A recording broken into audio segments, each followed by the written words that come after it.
I want to acknowledge I'm Oh, speaking good. to you today from the lands of the Gayamaygal people, and I would also like to extend my respect to elders past and present and any First Nations people watching. Sovereignty was never ceded. This always was and always will be Aboriginal land. Likewise, I speak to you from the lands of the Musqueam, Squamish, and the Tsleil-Waututh peoples of Vancouver, and happy to be here on these lands and grateful that we were able to use it this time. Thank you so much. So, hi, we're here again to chat about Motherland, Port Salem, and the wonderful representation that the show provides to so many people. I'm so excited to be speaking with another of season 2's amazing new faces, the kind-hearted, hilarious High Atlantic helping our bellwether unit get settled in War College. He's quick with a joke, wears his heart on his sleeve. Joining me today is the safety school with a penis himself, Praneet Akilla. Hi. Hi. What an intro. Great intro. Thank you. It's my favorite line. I love that line so much. It's so funny. Oh my god. Yeah. It's hilarious. It's one of those things where I was doing research for the show, and the one thing that always got to me, and it's interesting how it's promoted, because it's promoted like this very sort of heavy, dramatic, fantasy sort of show, and it's low key like very funny. In so many sequences in season 1, and I think part of why, even when in the process of getting the role, I think what helped me was I tried and I tried my best to focus on the humor as much as possible. Yeah. Certainly, I mean, I think certain sequences of the show almost calls for it. I feel like, I think at any point if it's taken too seriously, it kind of loses its charm a little bit. And so I think I want to give credit to the writers for making it just really funny, actually. So yeah. No, absolutely. We'll talk a little bit more about his humor in a little bit, but for anyone who hasn't seen the show, first of all, why are you here? Go watch the show before you watch this. Second of all, come on. Second of all, would you please introduce us to Gregorio Shellbark? Yes. So Gregorio Shellbark is introduced to everyone in season 2 of Motherland, Port Salem. He is a male witch at Port Salem College, which is their witch military college. Typically, it's a society that's dominated. We flip the structure of the patriarchy. So witches in particular. It's funny. Like I always say, warlocks for male witches, I guess, is what they're supposed to be called. But yeah, I guess we're still calling them male witches. But yeah, it's females and the I guess non-binary in this case have the power above males in terms of actually having more power in society. And so Gregorio Shellbark is a male war college witch who ends up uniting with Tally, Abigail, and Rael as part of their coven, which is essentially like a group that you go to classes with and travel with and go on adventures with. Yeah. And so, Gregorio essentially joins them, and he has a past history with with Abigail's family. They all come from the same high Atlantic society. And so there's a connection between those two, a past history that we explore in season 2 when he's first introduced. And I guess part of the side story is also that Gregorio is he's fighting for male witch rights, giving them, he's in favor of giving them a higher platform in that society, because, at the present time, I just feel I think he thinks that they can be much more useful to the cause. And so yeah, that's Mr. Shellbark in a nutshell. We're all so just delighted to meet Gregorio at the start of season 2. As we mentioned, his humor is like a balm against the otherwise quite high stakes that exist for the rest of the show. Was that really fun to play, being that levity? Mm-hmm. It was the best part for me. Certainly, I think, I'll touch on something you just said in terms of like how we interpreted the character. I think on page it's interesting. Like the dialogue is very sort of straightforward, and there's a very earnest way to play the dialogue. And I think for me, I just wanted to break the system. Right? I came into it with the approach of what is the most interesting way to look at this, and I think in the situations that the characters find themselves in, whether it's with the little weird trippy clock room that they're in at the beginning of season 2, or even when they're at the No, how do you Samhain, say yeah, it? the Samhain, Samhain Samhain. There we go. fire, Samhain. yeah. Yeah, yeah. Even that sequence, like there's lots of dire stakes, Yeah. and so I think on the page, it's very easy to sort of be earnest about what's happening and panic. And I think there was a healthy discussion with me and Elliot Lawrence and Brian Studler, the executive producer and writers, and as well as Amanda Tapping, who directed several of our episodes, about finding a new angle with this character, about trying to, be the wisecracking, idiot in the corner of the room.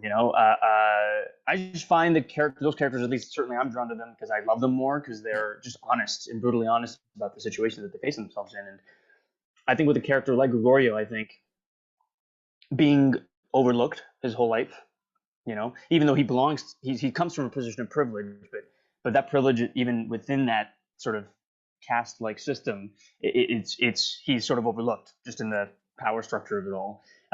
And it's so not what would happen in real life, right? That's why the show is so interesting, because it completely flips it. Yeah. It flips it upside down. So I think he's been overlooked his whole life, and that forces you to deal with adverse situations with humor.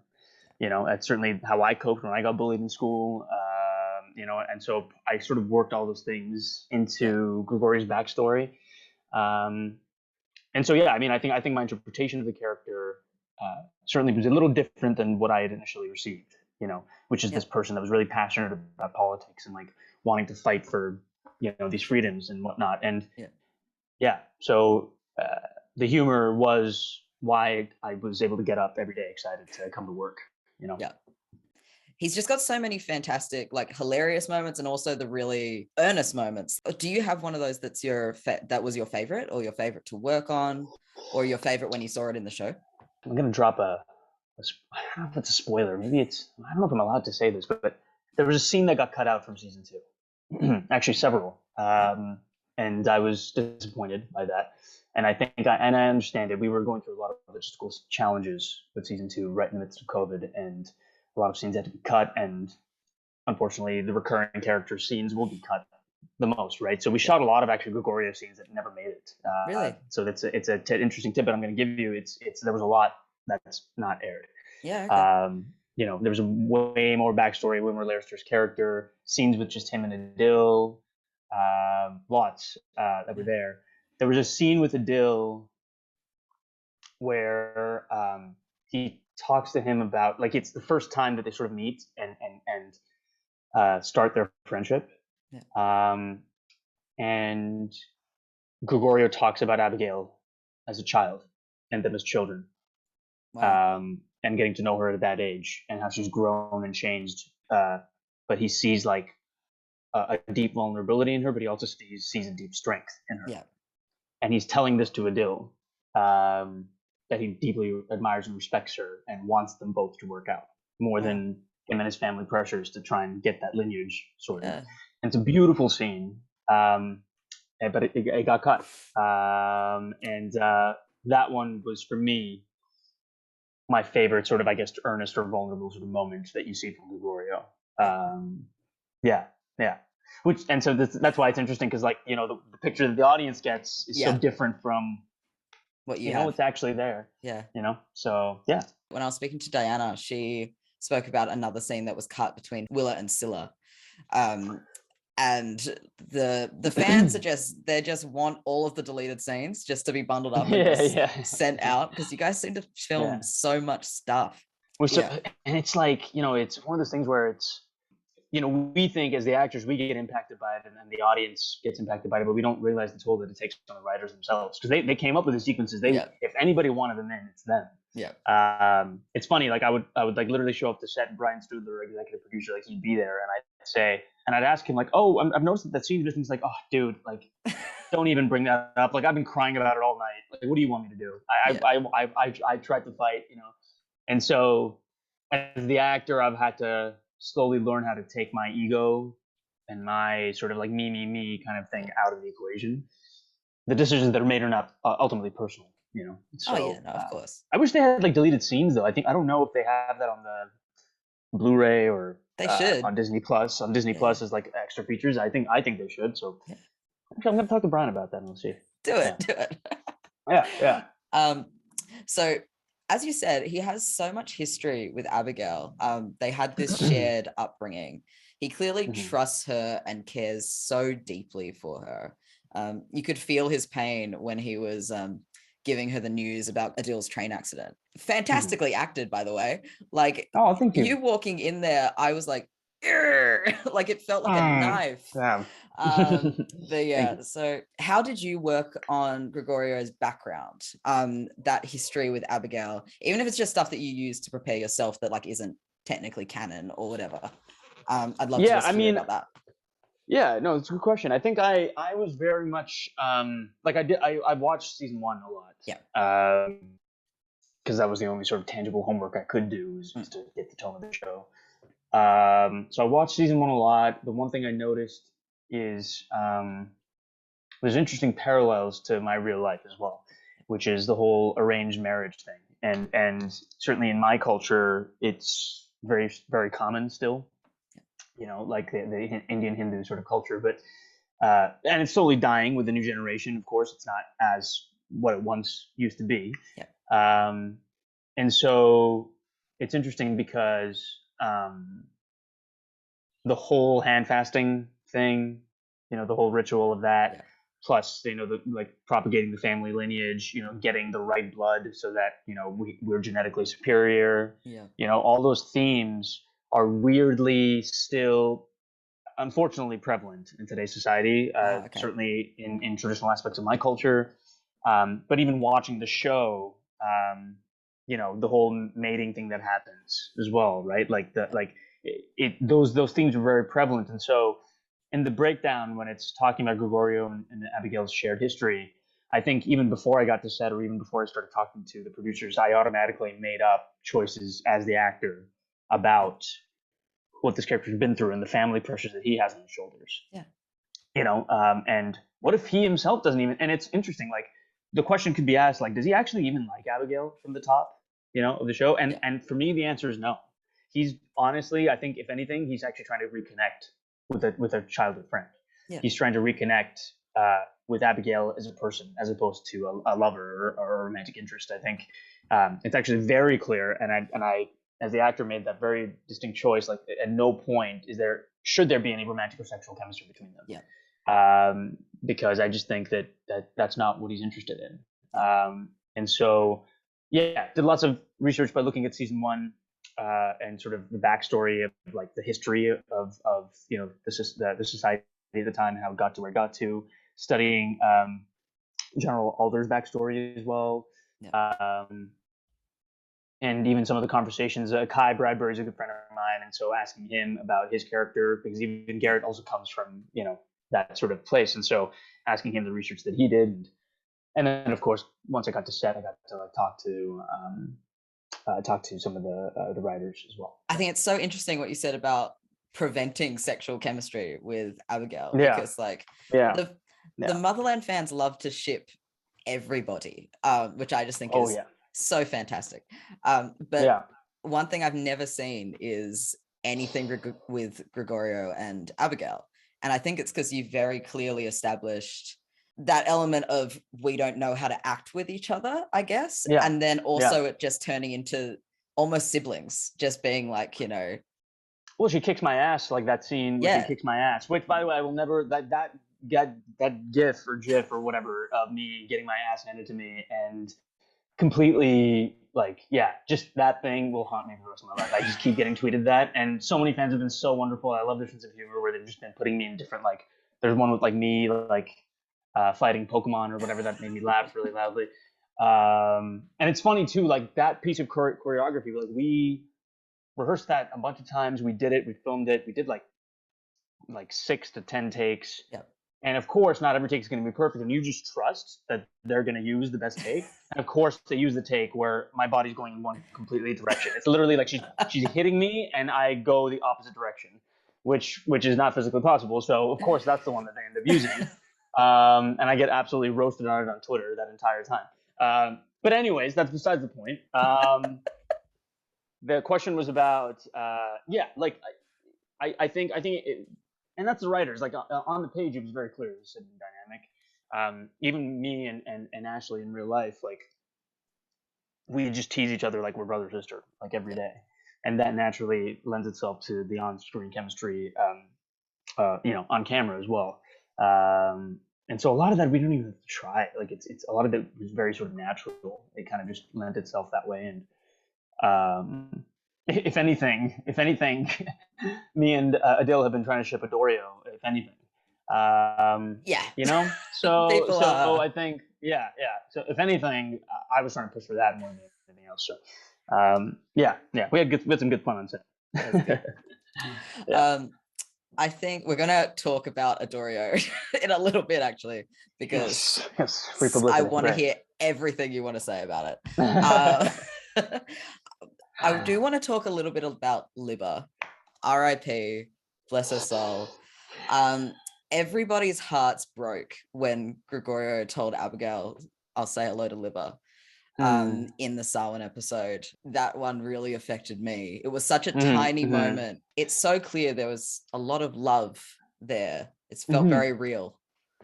Yeah, at first, even in the breakdown, when I first got it, when I was first auditioning for the role, like it did mention Libba. Like he had a history with Libba too. And again, watching season 1 of the show, watching what happened to that character certainly affected me on an emotional level as well.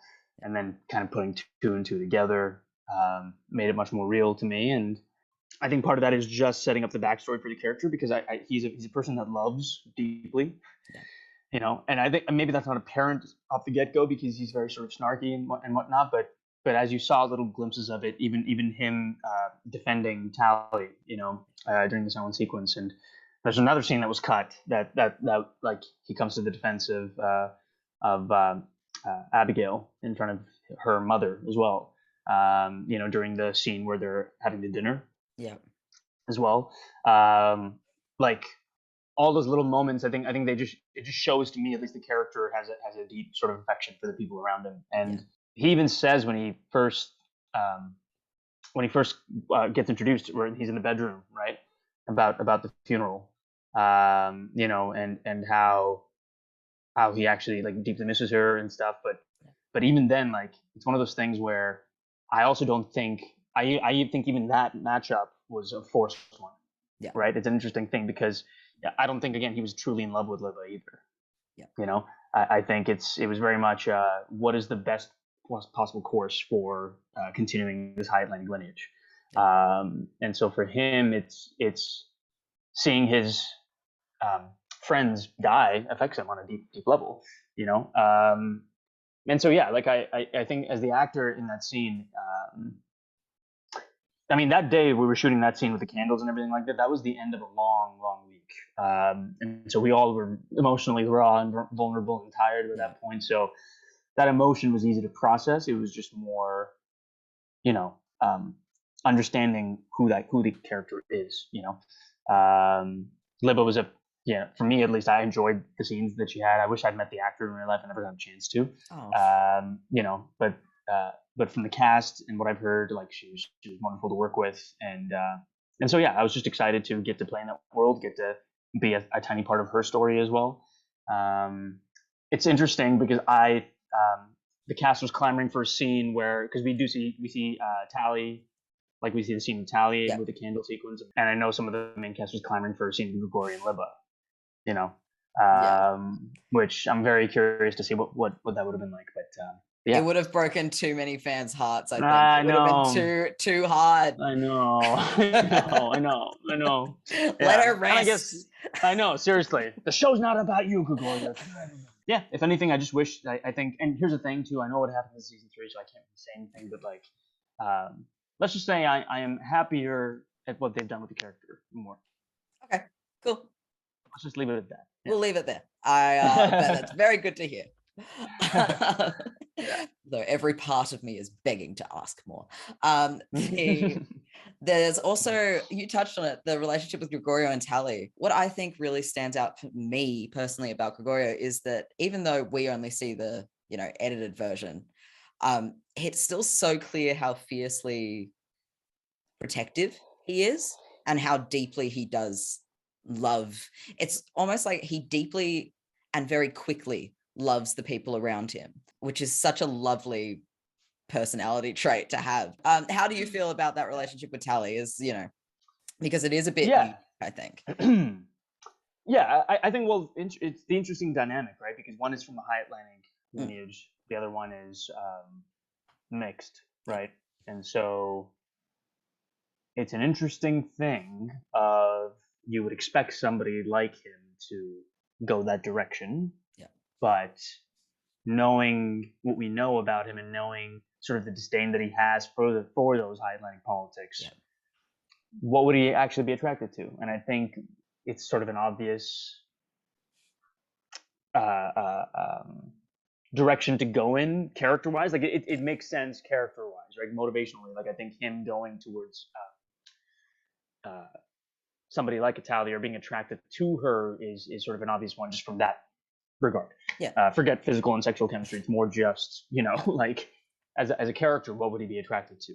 So that on the page made sense.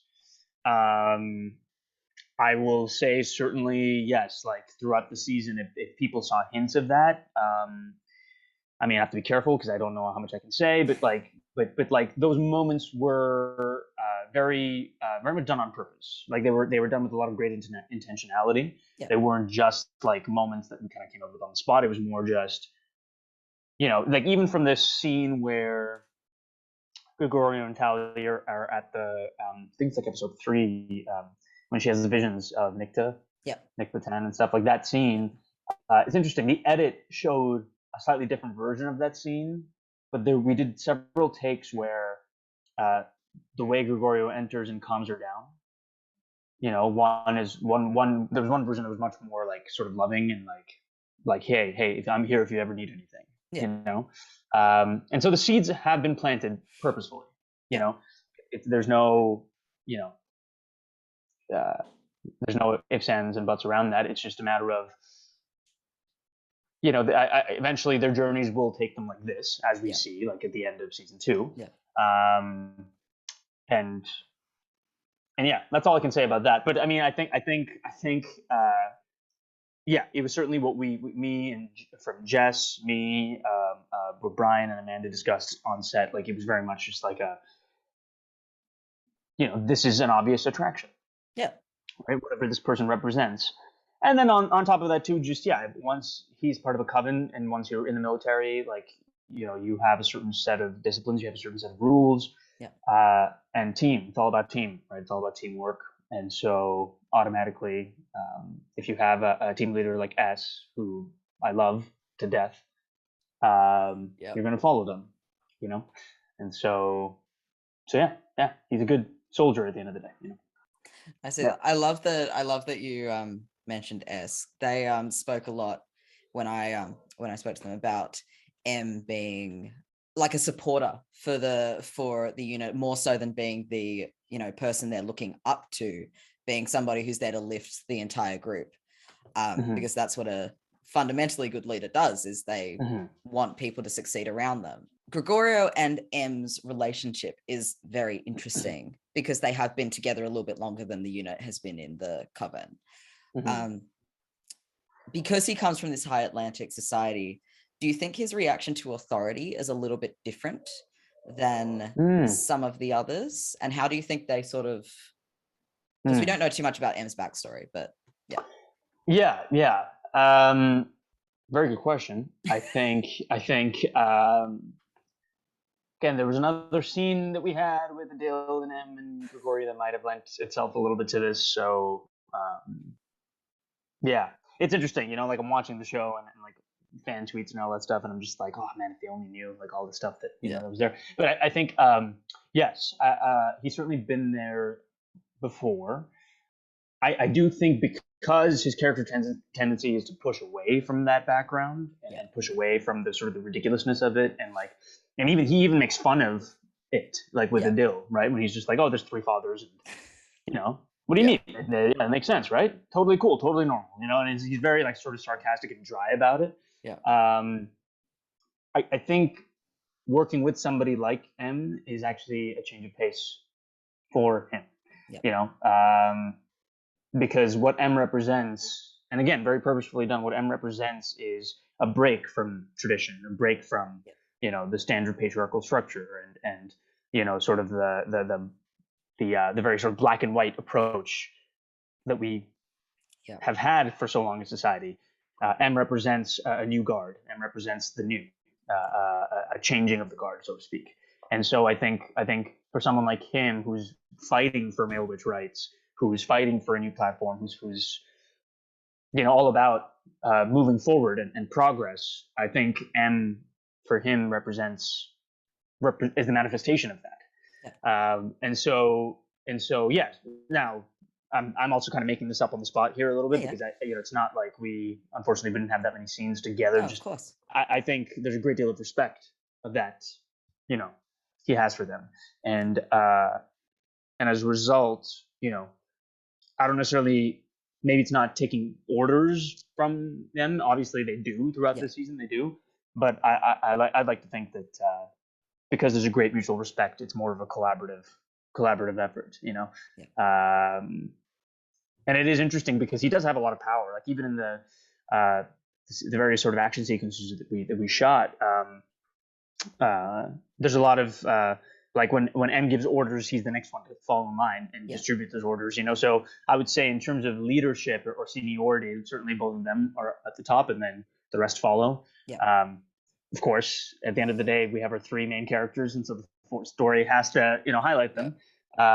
It's interesting because like it's that triumvirate thing of like the Harry Potter thing of the Hermione, Ron, and Harry. It's very similar in a way. Like even with Jess with the red hair and everything. Like it's very interesting how that sort of works. How the story trope keeps coming back. And so I think it's more of a collaborative, mutual respect between both characters, and hopefully you guys will see more of that in season 3. We're on to your favorite part. Let's talk about Gregorio. Yes, my boy. I love him.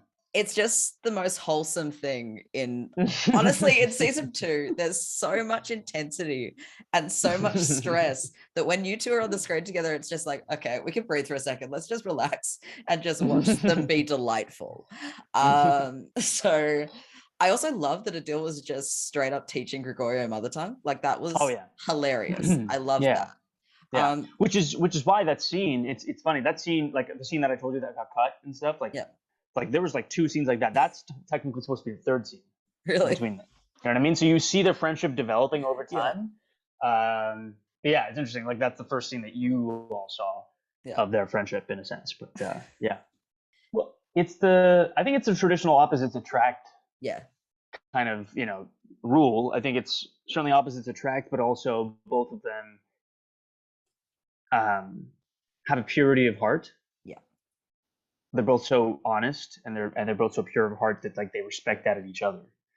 That there's a mutual admiration because Adil sees Gregorio fight his fight, and I think Gregorio sees Adil fight his fight. And they have a mutual connection in a girl that they both love in different ways. And I think automatically with those elements you're going to have 2 people with a really sincere and beautiful friendship. Just based off those elements, and not to mention Tony is a handsome man, and I would literally date him tomorrow if I already wasn't in a serious relationship with a beautiful girlfriend that I love, and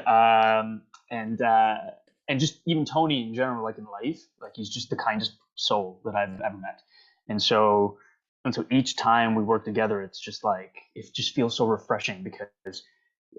Just at face value, he's just such a beautiful human being. And so, you can't help but those moments and those scenes with him feel almost effortless in a way because it's you understand what these characters want from each other. Which is just a genuine friendship. I mean, the world is so dark. Their worlds are so dark. They're always like in the midst of like they're in the precipice of dying all the time, right? And so it's like just a scene where they can just have fun with how bad Gregorio is at mother tongue, is why they bond, because it actually gives Adil a chance to laugh for once. At the simplest things. And sometimes that's all we need to get through the heavy emotional toll that these characters. And so that is why we have been pushing for Gregorio. I mean, we have Rael and we have Scylla. We've got, and why not have an Adorio? Why not ship that too? You know? Yeah, absolutely. Yeah. Ashley gets very jealous. Ashley gets very jealous of the attention that it takes away from her and Tony. So that's why. I also love Adil and Abigail. I love that with all my heart. But Adora just has some extra spice to it. You know what I mean? There's just something and there. It annoys Ashley, and just in her brother sister dynamic. That's why I like it. Also, because she gets really annoyed by that, and so I think that's where, and it's interesting too because me and we get into trouble. Like Tony and I get into trouble on set all the time because we make each other laugh, and then we just are not productive, and then we have to get a talking to by the directors. Literally, Amanda had to separate us.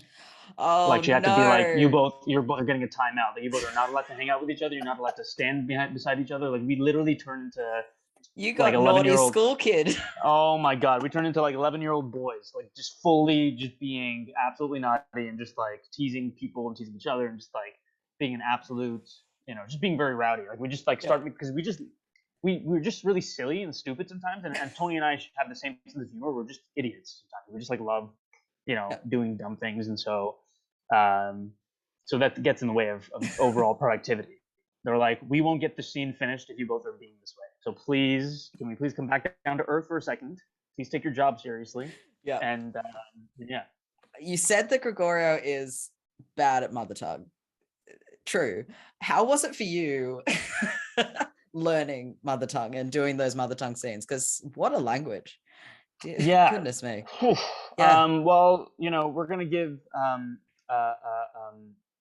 our dialect coach, Frederick, all the credit in the world. Frederick is incredible, and he's done from both dialect to singing to Taylor singing to all sorts of anything language related, anything vocal, music related. It's all Frederick Robert. So all credit goes to him.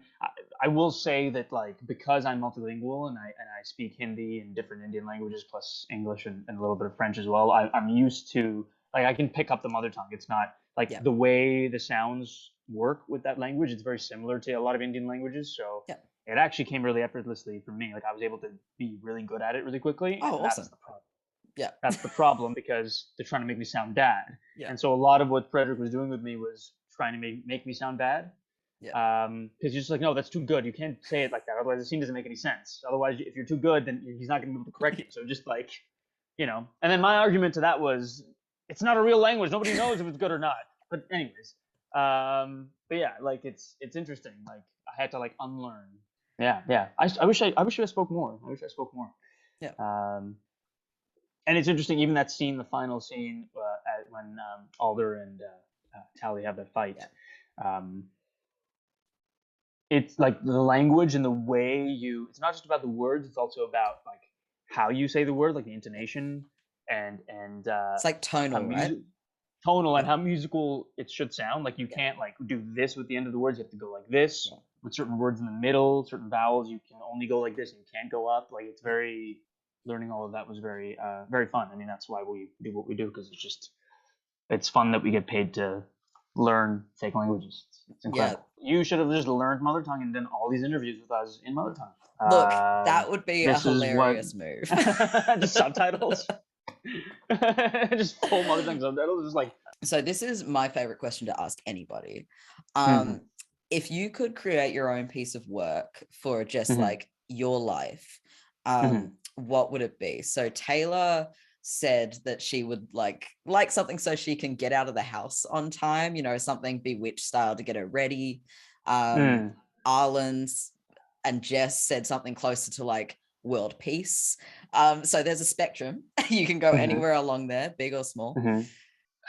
A spell that stops you from overthinking, whatever that is. Yeah. Big move. A spell that eliminates overthinking. Eliminates anxiety. Yes, please. I'm a very anxious person, by nature. I suffer from deep bouts of anxiety, and so I think for me, hell, even after this conversation, I'll be sitting and I'll be like, oh my god, did I say this right? Did I say this right? What if I said this wrong? What if I said this wrong? What if I did this? What if I did that? All those things. and it's like it's an endless loop, endless cycle. And I beat myself up about it. Then 2 weeks after this, I'll be in an elevator, and suddenly I'll think of our conversation that we had, and something about that will come up, and then I'll have the shame shivers. It's a whole cycle. Yours, So yes, we're very much on the same level. yeah. So I think yeah, a way to just get rid of that, Just cut it off. yeah, cut it Love off. that. But then I think, like, if that happens, like, who am I as a human being then? Because it makes me who I am. So it's like, if you get rid of anxiety, like, what happened? Like, that's, do I become a robot that just smiles all the time? Am I happy all the? That's weird. Being happy all the time and not overthinking. It's an interesting conundrum. I don't know. I think what I'd like is, instead of a spell that completely got rid of anxiety, a spell that was essentially like an invisible weighted blanket, like that would just like a spell that just, like, no one can see it, but it would just squeeze you, and you just be like, okay. Yes, Like, I agree. yeah. I agree. Yeah, invisible too, because you can just be on the bus, or you could be outside, and it would just be, you would like, get enveloped by. Yeah, See, exactly. That's good. That's good. When I spoke to Arlen and S, we spoke a little bit about how it was to come into the Motherland family in season 2, how it was to come in a bit later. How was that for you, that experience coming into the sort of formed unit? It was weird. It was weird. It was awkward. It was a little isolating at times. That first month and a half, I felt like everybody hated me, and I couldn't get along with anybody. Because you're stepping into a well-oiled machine, you're stepping into a circle full of inside jokes that go over your head because everybody has a rapport of a year and a half. It's interesting. Like, I'm the lead of a show now, right? Which is exciting, and being the lead of this new series, it's SkyMed. so interesting, the dynamic. It's SkyMed, exactly, and it's so interesting, the whole flip, because now I am the person that has to make other people feel included. The responsibility falls on my shoulders, just like it did with Taylor and Ashley and Jess. It takes around 4 or 5 weeks for things to be a little more informal, and the more scenes you work on with people, the more they talk, and those little sort of in between setups, in between shots, where you're gathered in the green room and you start talking and bonding. In those moments, when you shoot 16-hour days and you're in hour 15 and you're all getting tired and delirious, when all of the walls sort of go away and your true and most honest selves, that helps with the bonding. And so over time, it became a real family. I'll give full credit to Jess, Taylor, and Ashley for being so generous, so kind. Even in that month and a half, at no point were they like, mean or mean spirit. Nothing like that. It was just more busy, heads down, working. Exactly, right. And so after that, it became more like we were just family. And they took us under our wings. They really made us feel like we were valued, parts of the cast. If we had any issues or problems, we could go to them, and they created a space for us to be able to do that. And so yeah, I mean, I grew to love them so much, and not just them. I mean, you're talking about Demetria, you're talking about Lynn, Lynn and Demetria in particular, because I think they were, and of course Amalia too. All three of them were very integral in making sure that we felt included as well. Even though in season 2, I mean, I never worked with Demetria or Amalia like once, right? Because we never shared any scenes together. But despite that, even like, on the days that we would cross paths, they went out of their way to say hi, give us a hug, made us feel included. So that's nice. And also, when you have a set not dominated by men from number 1 to like number 8 on the call sheet, I'm sorry, like I've been the only dude in like an all female cast before, and the dynamic is just different. There's not as much of an ego. People are more just kinder, more organized. Like it's just a fact. Like it's just like men ruin a lot of things with their egos and their BS. And so I think it's just refreshing to be in a cast with those people in charge. Yeah. And I have more than enough good things to say. We could be here forever for me to keep going through each person and talking about how kind they've been. And so yeah, I love them all very much. As you said, you didn't get to work much with Amalia or really Lynn and Demetria so much in season 2. Are there any characters that you I need to phrase this very carefully because I'm not trying to get you in trouble, but that you would like post season 2 to see them interact, to see Gregorio interact with more. Let me answer it like this. Let me just say that I love. I come from a theater background, and so I've played a lot of like Shakespeare villains on stage. I love what Albin. I love the character of Albin Hurst. Like I love that sort of malevolent sort of character, and so I would love to share scenes with Albin or be somebody like an Albin Hurst in the show. VP Silver. Yep. I just want to be. I just want to be bad. I want to see sleeper Gregorio, sleeper agent Gregorio. Oh, love that. Yeah. Are there any little funny moments behind the scenes from season 2 or if there are any from season 3 that you can give without saying anything about the actual show, that's fine too. Just any little funny moments that you would like to share with the fans.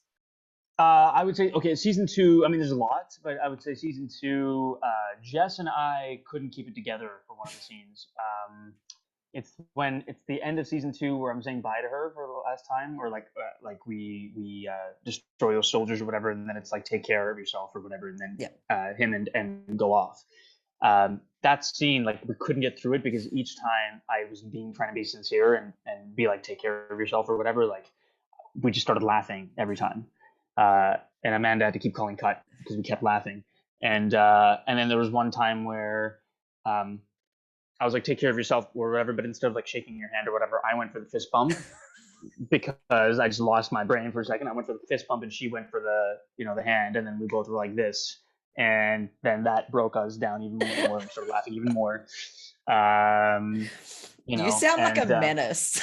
I am so sorry. I don't mean to be this way. I just can't help it. Like it is just, oh God, it's just like, and even season 3 was a problem a little bit. But anyways, like I mean, it's those little moments and fun moments. I mean, the girls love to dance. They love to do their TikToks. You know, I'm never in them because I'm too shy. But like the car rides home, you know, like when our drivers like take us home and stuff like that, and the amount of times we're in the car just blasting music and singing like to the top of our lungs. You know, I wouldn't maybe necessarily classify this as a you know funny moment necessarily, but just like there's moments where like we'll catch each other making choices like while we're acting, and we'll like laugh at each other. Like it seems like we're bullying each other, but it's not that. It's more just like Ashley will always like, for some reason Ashley's never doing her job. She's always looking at me doing my job. Yep. And she like looks at me and then like I do something, and as soon as we call cut, she's just like, really? That's what doing that. That's what you went with? And I'm just like, what are you doing? Like focus on your work. What are you doing? And so now I've been giving her that. I've been teasing her as well a little bit. You know, when I see her like move her eye a certain way or whatever, or like, you know, I do it, and then she laughs and I laugh, and it's you know, we have fun poking. We just make fun of each other, which is a great place to be in because you know you can't take yourself too seriously. You know, at the end of the day, we're doing make believe, and so lots of fun moments. Yeah, I think I just laugh at the moments when we can just make fun of each other the most. Yeah. Yeah. Nah, that's the best. I've heard from a few people that you have like the feeling on set between all of you is very like family and very familiar. Oh, yeah. And it's good because it reflects back to the fandom, because that's how a lot of the fandom feels about each other, is that it is this big extended family.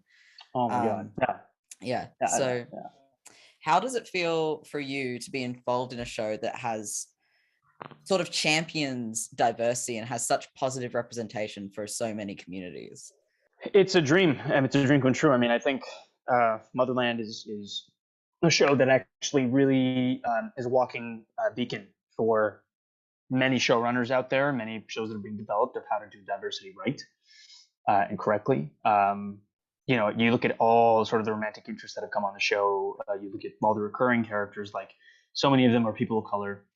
And it never feels like it's a forced thing either. Like it never feels like it's being injected forcefully. If you look at the creative team, you look at top down, the writers that are in the room, and you look at the production designers, you look at the DPs, the directors that they bring on board, like a large number of the time, the creative voices making the creative decision making are people of color. And so if the people in power are those people, then it automatically will reflect in the casting. And so as the actor and as somebody who produces as well. For me, it's just refreshing to see that come alive, Yeah. um, and so yeah, I couldn't ask for a better show to be on that accurately reflects my values in that way, and also just being South Asian, and and I'm sure even Tony can say this as well. Like it's just cool to see that it's not the same old white dude that's the romantic love interest, for these characters. Even with Kai, who played Garrett on season one, like even that, it's just refreshing to see somebody else that's different. Yeah. The Motherland fandom, as we've said, are just so passionate. They've got so much love for all of you, so much love for the show. They've put up billboards in New York. They've sent balloons to Hulu, organized watch parties to bring the fam together, build up anticipation and hype for season 3. How was it for you when you first encountered the fans? Yeah, I did have a glimpse only because Kai's a friend of mine. So like when Garrett was introduced on the show, I was watching the show for him initially. So technically, awesome. even before I had gotten a chance to read for the role, I'd watched a few episodes because of him. And so I had a glimpse just from him live tweeting and stuff like that about how incredible the fan base was.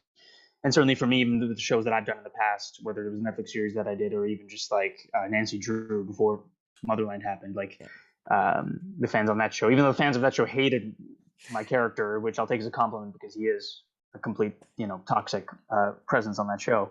But for this, I mean, right from day one, I felt the love like instantly. They always interact with you like right away. They're always just so loving and so supportive. Most of the notifications I get to this day, even like on my Twitter, like I'll wake up to like 21 notifications and it's some fan that created this beautiful artwork and people are sharing it and retweeting it. And it just makes the experience so much brighter. And it's funny, like as an actor, you don't think about all these things because for you just, you want to do your job well and you want to, get the role and you want to do something that you're passionate about, but recognizing just how happy it makes people and recognizing that you as an artist actually have so much, I don't want to use the word power, but you have so much impact on the world around you. Sometimes I think it's easy for me certainly to think about like what do people care about me for, or what do people care about the show for? Like, we're not, it's not rocket science. We're not solving cancer. We're not curing the world of disease or hunger or anything like that. So like, or what is what we're doing important? And I think it's moments like that that remind me that at the end of the day, people rely on us for their happiness. Imagine a world without a show like Motherland for some people. It's really sad, and so I think we have an obligation because of that to make a great show, to really make sure that we treat each scene with care, that we really bring everything we have to the characters, because of people like yourself and the people that I interact with on Twitter or Instagram, like they are our family, and the amount of work that they put into season 4 renewal and all that stuff. Like, I mean, none of it goes unnoticed. I think we're all in the same train and we all, wanted that renewal, but I think ultimately it's we're just thankful. We're just grateful and thankful that we have these incredible fans. And I continue to encourage people to roast me as much as they want. I know it's all out of love, and I'll weirdly miss it if you stop. So please keep doing that. They're not going to stop. Okay, I think great. everyone loves roasting Gregorio and loves roasting you. Good. Yeah. As you said, they are still, they were fighting hard for the season 4 renewal before. I think they're fighting harder now to get it moved to streaming, which is so it's lovely for someone like me as a part of the fandom, because I am very much in the boat of Motherland creating a home and creating a space where people feel safe.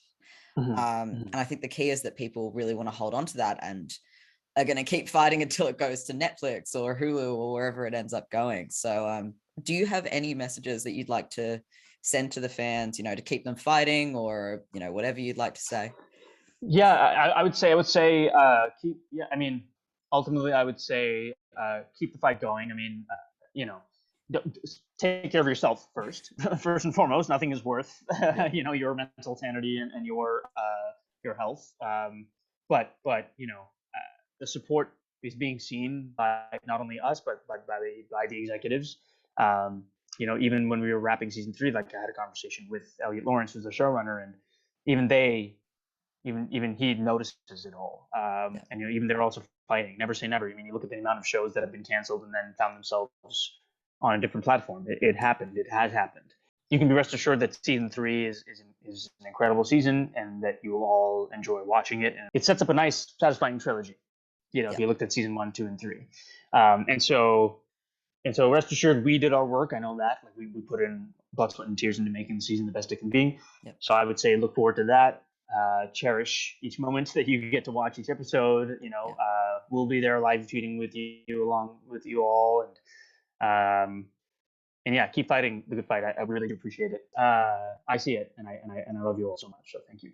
We've come to the end of my questions. I do, if you've got time to play a really, really quick little game. Let's do it. Awesome. It's just going to be, I'm going to say a character and then an actor, and you're going to tell me what you think their familiar is. So the animal that embodies their spirit. Okay. Don't think about it too hard. It's probably, I want you to go by instinct. Where's that spell? I need that spell now. Yeah. Gotcha. Okay, rapid fire. Okay, are you ready? Yeah. Yes, I'm ready. Okay, Rael. Otter. Taylor. Lion. Ooh, I like that. Abigail. Bunny rabbit. Ashley. Ooh, tiger. Love it. Tally.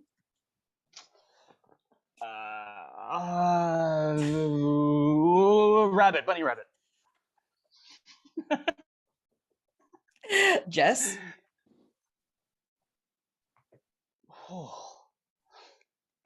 Praying mantis. Scylla. Serpent.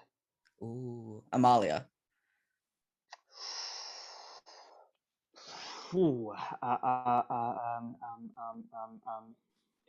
eagle. Ooh, nice. M. Not L. M. Bear. S.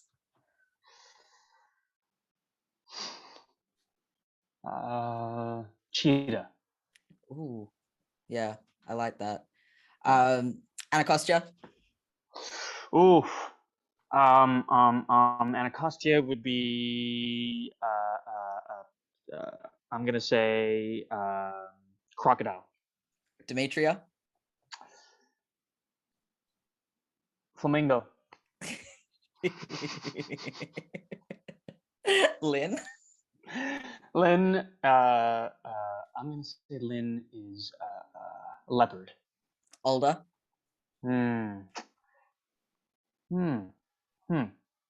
Sorry, no. Wait. Hold on. Alder is a leopard. Okay. Lynn is, I would say, baby elephant. Gregorio. Oh, I know I'm not thinking. Gregorio is dolphin. Dolphin. You. Raccoon. I'm just in a very scroungy mood right now. I feel like I just need I know exactly what you mean by that, because I call it my rat mood, and it's when I feel like that. Yes. I'm just very I get very very yeah, exactly. Yeah, exactly. Yeah, very raccoon hands. You know what's funny? I just realized that I went full African safari on that one. You did, yeah. I just literally listed a bunch of African safari animals the entire time. I don't know any other animals apparently other than African safari animals. So, personal favorite is Demetria the flamingo. That is hilarious. She's gonna kill me. Well, thank you so much for joining me. It's just been so amazing chatting with you, and best of luck with the upcoming projects that are coming out. Thanks so we've got SkyMed and Gen Zeros. Yes, we do. Gen Zeros. Yeah, it's Gen Zeros is the first NFT sci-fi series that's ever been made. Super cool. I wish more people had access to it, just because unfortunately right now the whole NFT crypto space is still very much reserved for the rich and the elite, unfortunately. I don't get a cent of any of that. I'm just the actor on board, but it's a good series, and they are trying to make it more accessible to everybody. Yeah. They're trying to make a deal with Netflix actually as we speak. So Awesome. so I'll let everybody know when that's going to come out. And yeah, SkyMed. Hopefully there will be news that I will announce later this week. So Yay. so yeah, that'll be on Paramount Plus. Well, as soon as I can have access to it, I'll be watching them. I'll be cheering you on. Oh, thank you so much. And I know that none of us can wait to watch season 3 of Motherland Fort Salem, coming out on June 21st. I'll be live tweeting along with all of you. I can't wait. It'll be amazing. And everyone, please make sure you stream Motherland Fort Salem seasons 1 and 2 on Hulu, Disney Plus, Star Plus, depending on wherever you are in the world. Check your locals. Hopefully we can please chat again in the future. This has just been an absolute delight. Thank you, Ange. No, I really appreciate it. Thank you so much for having me. And I've watched your interviews with the rest of the cast in the past as well, and I really genuinely enjoy your content. I enjoy your work. I enjoy your spirit.